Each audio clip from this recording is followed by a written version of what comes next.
The overall goal of this procedure is to assess the power of the social transmission of food preferences for the study of socially induced olfactory memory and the detection of Alzheimer's disease. This method can help answer key questions in the behavioral neuroscience field, such as how do rodents communicate odors or transmit olfactory cues. This technique has the potential for the diagnosis of Alzheimer's disease, as olfactory recognition dysfunction during early stages of the disease may be useful for the detection of Alzheimer's.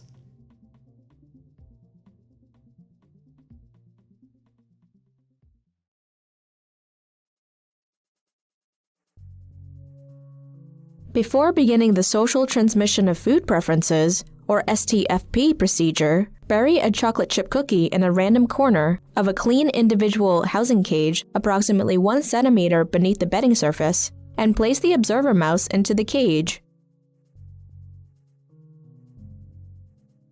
Record the latency to find the cookie with a 15-minute cutoff to rule out olfaction detection deficits and to prevent time-consuming unnecessary STFP testing.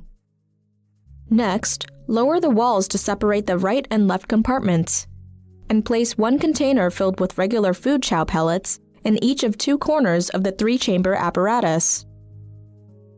Gently place the observer mouse in the center chamber, and let the subject mouse habituate to the apparatus for 10 minutes.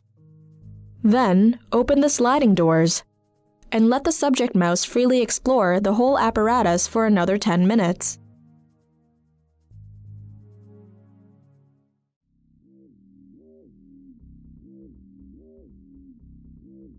The next day, lower the walls to separate the right and left